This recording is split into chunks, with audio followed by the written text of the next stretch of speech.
How to face the digital world without fear. We have a very interesting guest here with us, Ben Hammersley, journalist, author, and he also likes to call himself a futurist. Ben, what does a futurist mean and what does a futurist do? Can you please explain that to us?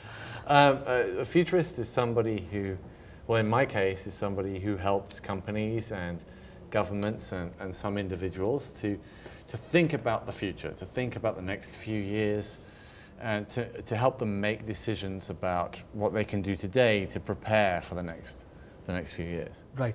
And also the future of work, future of work in terms of jobs, in terms of workplaces. Yeah. What do you think are the changes that are going to come, and are we prepared for it? I'm talking about people like you and me. Sure. Are we prepared for the kind of future of workplaces that we're going to see? Well, I hope I am. Otherwise, I'm in the wrong job. So the first thing to say about the future of work is that many places of work and many offices, we're really talking about office work right. here. Many offices aren't even in the present day. Yes. Right. So if we talk about the future of work, right. we're really only talking a small group of people because many offices, like I say, are actually still working today in the same way as they were working 10, 20, 30, 40, 50, 60, 70, 100 years ago. Right. But if you're talking about the real cutting edge of office work, and the real cutting edge of understanding how this stuff is going to evolve, it's going to change quite a lot. And it's going to change because we understand much more now about how to be better at that sort of work. So not only do we have new technologies coming in, like artificial intelligence and big data and machine learning and all of those things, and new interfaces, so augmented reality and so on. But we also have a considerable amount of knowledge now about peak performance, peak cognitive performance, and the environment, for example. So we know a lot about how to light offices. We know a lot about the sort of temperature we should have. We know a lot about the sound that should be in an office. We know the psychological and business effects of having an open plan office against having small offices with a door and things like that. And so we have a lot more research today. And so the future of work is not just using AI and all of those technological things, but it's also having the best possible chair, right? And the best possible desk and the best possible environment. And when you add all of those things together, then you create something which is fundamentally very different for most people. Right. Most employees would like to know that will corporates adopt to the whole concept of work from home. With cities becoming extremely difficult to travel, and a lot of cost associated with actually renting out offices in big cities. Sure. So what changes do you think are companies looking to do there? Are they thinking about it, or do they see it as like one of those options which they have to do it out of compulsion? So it depends on the sort of work you're doing.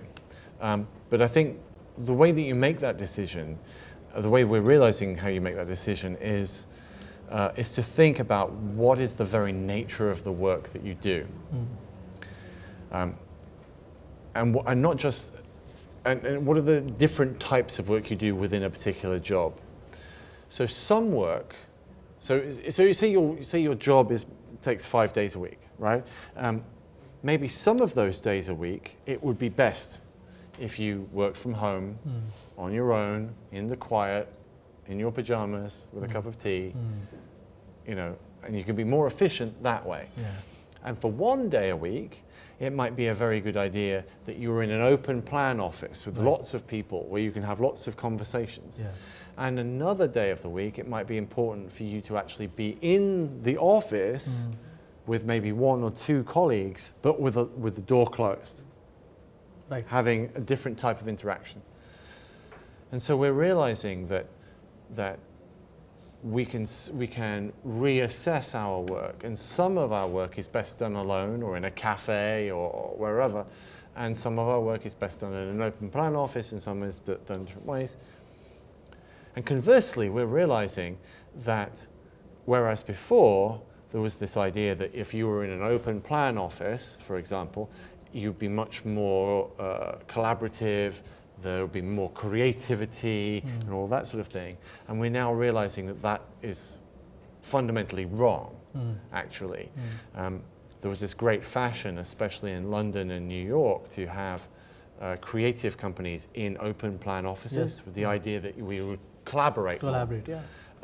It turns out that that's really fundamentally a bad idea.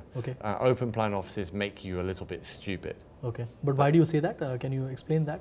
Because we always thought that the reason why the entire concept of cabins were broken down so that there is more interaction between the top rung and the middle rung and the lower rung. So you think that doesn't work?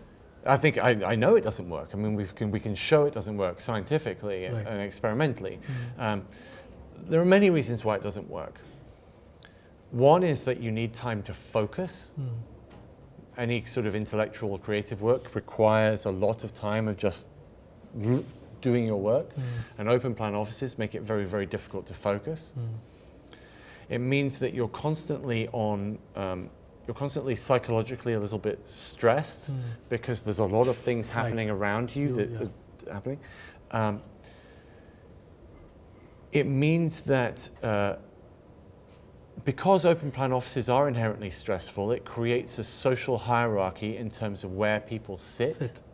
So in any open plan office, anywhere in the world, the most junior people sit in the middle and the most senior people have the corners. Or the cubicles. Or the cubicles. And the reason they have the corners or the cubicles is so that nobody can come behind them. Right? That's an interesting point. But they can't see what is there on the screen as well. They can't see what's on their screen, but coming from behind is actually a really fundamentally important thing. Because we evolved as animals, right? As humans, we evolved in the African savannah, where if there was something behind you, it might eat you. Right? You spend your entire time sort of like this. And so they're a little bit more stressed. And if you take blood from people who work in open plan offices, they have slightly more cortisol in their blood because they're more stressed. And the more towards the center of the room, where more than half of the people are behind you and you can't see what they're doing and you can't see what they're looking at, then you're even more stressed. And that has effects on your cognition. It makes you a bit more stupid. It makes you more, and so on and so on and so on. So we know that that just doesn't work. And also the nature of collaboration is much more, this sort of conversation. You and I having a purposeful conversation about a single topic. It's not being generally in a noisy room. Because otherwise, bars would be the place where all the best ideas were had, and libraries would be the least intellectual place in the world. Right? But actually, it's. So, are you seeing companies changing that concept now? Or yes. Because what happened was, the reason that open plan office concept happened in the first place is because it's much cheaper. And so, first it happened because it was cheaper, and then we layered on top of it this myth. And it became a fad as well. Yeah, that's right. And it became this myth and this fad of greater cooperation. Now what we're realizing is that the cost to the business of a lack of ideas and a lack of truly good work is worse than the savings that you make when you have an open plan office. And so lots of creative agencies now, and certainly like technical companies like Google and so on, are getting rid of their open plan, and they're going back to having one or two people at most sharing an office with a door, and then another more open area where you can go and you can do those sorts of collaborative pieces of work, but you do it at a very specific time and you do it in a very structured way, and then you leave and you go back to the quiet and concentrated atmosphere of your office, shut the door, do the work. Right. As opposed to just being in an open plan thing and things happening around. Okay, coming to the next question about automation, and this is a huge fear that people have about automation, the robotics coming in and machine learning and AI coming in, and whether your jobs will go off. How do you battle this, and how do you battle this fear? And I've read you saying that change is something that you need to adapt to and you need to actively engage in. So how do you take that challenge to people? So the rule that I think we're starting to realize is that AI and automation don't take jobs. They take tasks. Now, if your job consists entirely, 100% of tasks that can be done by a machine, then yes, you are in trouble, right? Absolutely. But if your job consists of maybe 30% that can be done by machine and 70% machine can only be done by you, then actually automation is great.